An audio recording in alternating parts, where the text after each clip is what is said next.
Ontem, aqui no Bom Dia, a gente falava sobre trânsito. Uma pesquisa demonstrou que o número de pessoas mortas no Espírito Santo é maior que a média nacional quando se leva em consideração um grupo aí de 100 mil habitantes, principalmente por atropelamento. Eu até citei uma ideia do senador Fabiano Contarato. Ele falou aqui no Bom Dia, a ideia era de que se você não tiver multa na carteira, você teria uma isenção de imposto quando fosse comprar um carro zero. Você já ouviu a voz do Fabiano dizendo isso?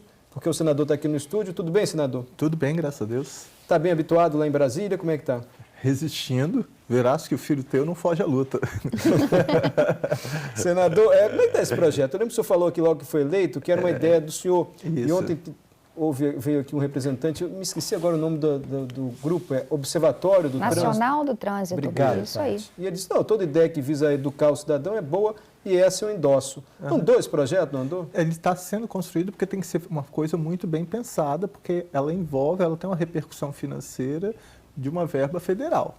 Eu não posso influir numa verba estadual, mas sim federal. Mas ele já está na iminência de ser apresentado. Você continua defendendo a ideia? Continuo, não tenho dúvida. Eu já apresentei 15 projetos de lei e um projeto de emenda constitucional. Provoquei, já vai ter uma sessão temática para debater esses desastres no meio ambiente diretamente no plenário do Senado Federal. Então, eu estou assim, extremamente animado, sabendo das limitações e sabendo que, infelizmente, o Congresso Nacional ele não representa a população. Ele representa o interesse de algumas categorias. Eu tenho presenciado isso presidindo a Comissão de Meio Ambiente, porque eu fui lá crente que eu ia estar cercado de ambientalistas e quando, na verdade, essa não é a realidade. Você tem pessoas com outro interesse até de, se for o caso, passar o trator na Amazônia em detrimento do poder econômico. Senador, a gente já vai falar de outros projetos do senhor, mas a respeito ainda da questão do trânsito, porque o senhor ainda ficou aqui no Estado, todo mundo se refere ao senhor por conta do trabalho que o senhor fez no trânsito, tem esse projeto que o senhor quer levar adiante. Ontem, esse representante é do Observatório Nacional de Segurança Viária, agora o nome correto aqui. Ele defendeu a mudança de comportamento nos indivíduos para mudar essa realidade dos acidentes no trânsito. O senhor vem com projetos, muitas vezes, e reforça a questão da mudança da lei, da punição. O senhor acha que é preciso fazer as duas coisas ou é preciso, mais importante, punir? Não tenho dúvida, mas essa eu sempre botei na conta do Estado. Inclusive, eu, quando eu fui diretor aqui geral do Detran, eu provoquei até o próprio Ministério Público para que entrasse com ação civil pública contra o Estado, União e município por não cumprimento do artigo 76, que diz lá, a educação para o trânsito será promovida nas escolas de ensino fundamental, médio e superior.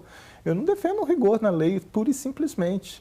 Aliás, pelo contrário, o meu sonho é que o motorista mudasse o comportamento pelo processo educacional. Está na lei, está no artigo 76 desde 1997, mas ele não entrou, ele não ganhou vida. Ele está lá, deitado eternamente em berço esplêndido. Então, por isso que eu estou provocando. Mas no Senado eu já estou vendo uma medida para, de lá, como já está na lei, ótimo, graças a Deus, mas para provocar diretamente, seja a Advocacia Geral da União, seja o Ministério Público Federal, o Ministério Público Estadual, para que efetivamente implemente medidas contra União, Estado e município, para que o que está na lei seja garantido. Uma questão bem pontual agora e rápida, porque toda vez que acontece uma situação dessa, o pessoal fala, pô, mas isso não é possível mesmo.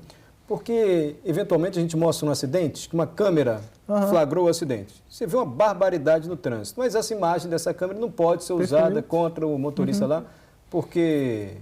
Enfim. Porque só pode ser lavrado por a autoridade, agente da autoridade. Mas todo mundo está vendo que ele fez um absurdo. Eu, inclusive, exibi até vídeos daqui, que foi veiculado aqui pela própria Gazeta, para convencer as pessoas, porque as pessoas elas têm uma resistência muito grande. Mas sabe por que elas têm uma resistência muito grande, Mário? Você me perdoe o desabafo? Thomas Hobbes, na obra Leviatã, falava que o homem é mau por natureza. Elas têm resistência porque elas sabem que elas vão ser fiscalizadas. Porque elas sabem que elas vão ser... que a probabilidade de alguém denunciar claramente como contra fatos é um argumento. Aquelas imagens daquele veículo, daquele caminhão, sem roda, avançando no sinal semafórico, quer dizer, é totalmente contraditório. Para o aspecto criminal, que é o mais grave, aquela imagem tem valor. Você vê, a própria TSE instituiu o pardal eleitoral falando, olha, ele estabeleceu um aplicativo, se você vê qualquer irregularidade no sistema eleitoral, pode mandar para mim, porque tem valor. Por que no que é menor não tem valor? Quem pode o mais pode ou menos. Já apresentei esse projeto de lei, já foi distribuído um relator e eu tenho fé em Deus que a votação vai ser para mudar a lei e aí qualquer pessoa vai poder utilizar essas imagens, assegurando, obviamente, o contraditório e ampla defesa e o direito à contraprova. O senhor disse, estou com 15 projetos, estou com muita coisa para falar, vamos com calma. A gente vai falar um pouquinho aqui, tentar abordar alguns. O senhor tem projeto para arma de brinquedo e o senhor tem um projeto que nos parece um pouco utópico, assim, que é acabar com o toma lá da cá na política. Isso. Seguinte, olha, o executivo diz, deputado, o senhor vota esse projeto a meu favor, que eu garanto um cargo para um aliado do senhor. É isso. É isso. Sua ideia é acabar com isso. Isso. Como?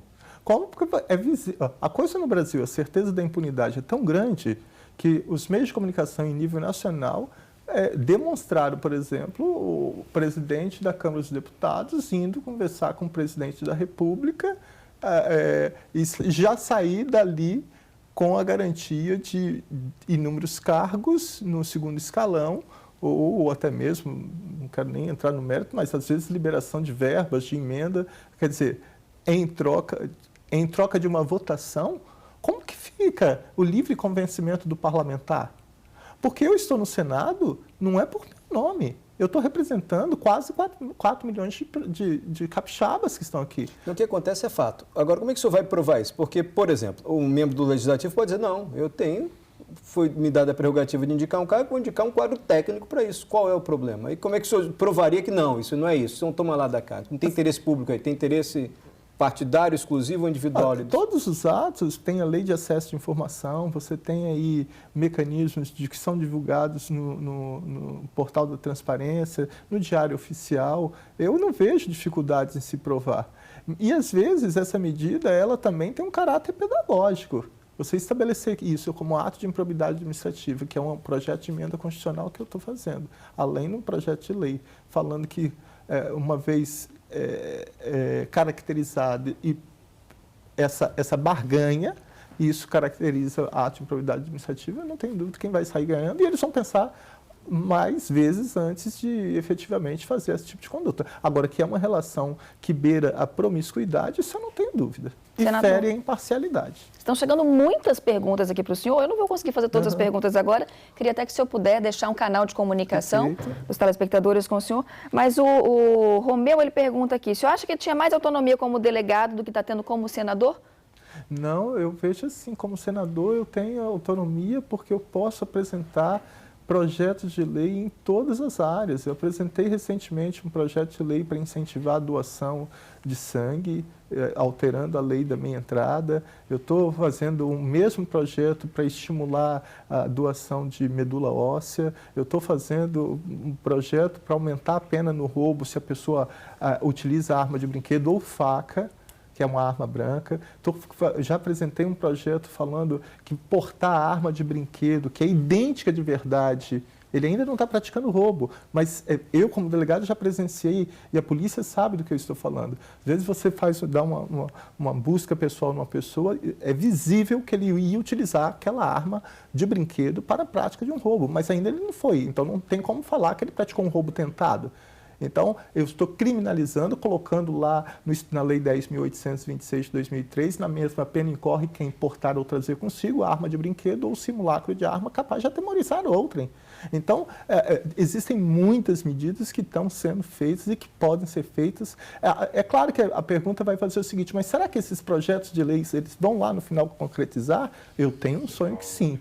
Eu quero que isso aconteça. E eu vou trabalhar junto aos senadores e à Câmara dos Deputados para sensibilizar e trazer a imprensa, trazer a população para falar, olha, esse projeto é de relevância, quem vai sair ganhando com isso é a população. Essa semana eu tive eu participei de um julgamento, de uma deliberação, um voto dentro do plenário, que eu fiquei um pouco decepcionado, porque no mês das mulheres, eles retiraram, por exemplo, se você constranger uma mulher que está amamentando uma criança no espaço público, é uma situação repugnante. Você constranger essa mulher por causa disso. Olha, o direito da criança, a relação mãe e filho, e isso estava tipificado como crime.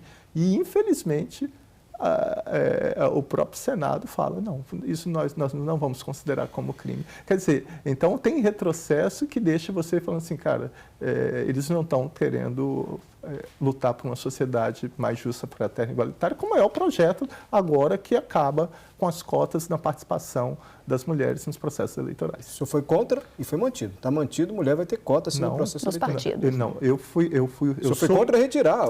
Sou contra, fundo para radicalmente, mulher o fundo e a participação. Mesmo porque quando se fala assim, vê como a gente é impregnado de um preconceito e de um machista. Quando se fala assim nas cotas, eles falam 30% para quem? Para as mulheres. E a lei não fala isso. O parágrafo 3º do artigo 10 da Lei 9.504 de 97, ele fala assim que a composição dos partidos deverá ter 30% para um sexo e 70% para o outro. Agora, eu posso ter um partido com 70% de mulheres e 30% de homens, mas não é isso que acontece. Então, até nisso, nós viemos com uma carga preconceituosa machista falando que os 30% são das mulheres. Senador, o senhor antecipou a penúltima pergunta que eu ia fazer, porque é comum a gente entrevistar políticos que estão chegando ao Congresso, que já estão lá há muito tempo, eles dizem, não, eu apresento o projeto, mas não anda muita resistência. O senhor já disse que para o senhor não é utopia, não, isso pode andar, pode acontecer, o senhor disse como é que o senhor pretende fazê-lo. É só para encerrar, porque o país inteiro discute a reforma da Previdência. Sim. Ontem, o governo do Estado fez as contas aí e essa proposta da reforma dos militares, por exemplo, pode aumentar a despesa, em vez de reduzir aqui no orçamento do Espírito Santo. Enfim, o senhor acha que a reforma da Previdência tem fôlego para passar? Como é que é o clima que está lá no Congresso? Porque é uma emenda constitucional, precisa de uma votação grande na Câmara e depois no Senado. Eu acho que o governo vai ter que ter uma atuação bem contundente para aprovar. Eu, de antemão, como eu sempre fui muito transparente, essa reforma, da forma como ela está sendo apresentada, se depender de mim, não aprovo. O que lhe desagrada? Desagrada você igualar a idade praticamente de homem e mulher, porque você não está enxergando uma realidade de que a jornada de trabalho de uma mulher é totalmente diferente de um homem. Ela não só trabalha em casa. Você falar que homens e mulheres são iguais em direitos e obrigações, como está no artigo 5º, inciso 1º da Constituição, é uma mentira. Porque até 1932 a mulher sequer podia votar. Mas não está igualando, né? O quê? A idade mínima mas diminuiu. O que era... Está diminuindo, está chegando. Ele vai fazendo aos poucos. Né? A justificativa é que a mulher tem uma perspectiva de vida maior. Esse é outro ponto que eu acho fantástica a pergunta. Tem a perspectiva maior para quem tem saúde de qualidade, para quem tem plano de saúde, para quem mora num bairro que não tem violência, para quem tem água potável, para quem não tem esgoto a céu aberto, para quem tem educação pública de qualidade. Essas pessoas, elas vão chegar a 80, 100 anos. Agora a população não. Eu não estou dizendo a população classe social, me perdoe. Eu estou dizendo que na faixa etária a mulher tende a viver mais. Essa é a justificativa do governo, não é minha não. Por isso, então, se teria essa idade um pouco maior da mulher e maior do homem também. Mas, enfim, do jeito que está, o senhor acha que não passa, o senhor não está gostando da reforma da Previdência? Eu não estou gostando. E outra coisa, não é igualitária, porque, olha só, mais de 50% da população é composta pela mulher. Nós temos mais de 15 milhões de pessoas desempregadas, sem falar nos trabalhos informais. O jovem hoje não tem acesso ao primeiro emprego. Você estabelecer que um jovem vai ter que trabalhar 40 anos para poder aposentar com o salário do INSS, que chega a 5 mil e poucos reais, e que ele não vai ganhar o teto, vai ser a média. Enquanto que determinadas categorias vão ser aposentadas com salários astronômicos, inclusive políticos. Não. Ou a reforma ela seja mais igualitária e não... Porque sempre com essas reformas, quem paga a conta é a população menos favorecida. O senhor vai ter que voltar aqui para a gente falar mais da reforma da Previdência, porque o governo está dizendo que é exatamente o oposto, que é para igualar, que é para não ter privilégio, por exemplo, de políticos, como o senhor citou, mas o senhor vai voltar aqui, o senhor já apresentou alguns projetos, debateu alguns projetos que o senhor está defendendo, enfim. Obrigado pela presença. Por nada, voltará exclusivamente para a reforma da Previdência e outros temas para o senhor explicar melhor. Claro, tem que falar do trabalho da mulher no âmbito rural. Tem que falar nos R$400 que eles estão querendo pagar. Será aí, não há que se falar que isso é igualdade. Obrigada, viu? Responder muitas perguntas também que estão chegando aqui para a gente. O senhor volta, então. Não, a gente vai falar de todos os assuntos. Obrigada, viu, senador? Quer deixar um e-mail para a gente encaminhar essas perguntas? Ainda se usa e-mail, viu? E-mail, porque hoje é muito fácil. Um e-mail, algum meio de comunicação para a gente mandar para o senhor? É um meio tão diferente para mim que se você me perguntar meu e-mail institucional, eu não vou lembrar, mas eu dou o meu e-mail pessoal, fabianocontarata@terra.com.br. Eu pode entrar no meu Instagram e deixar. Aliás, eu teve um projeto de lei que foi iniciativa de uma pessoa que me deixou num direct do Instagram. Então, senador, obrigado. Por nada. Obrigada, bom trabalho lá em Brasília. Obrigado.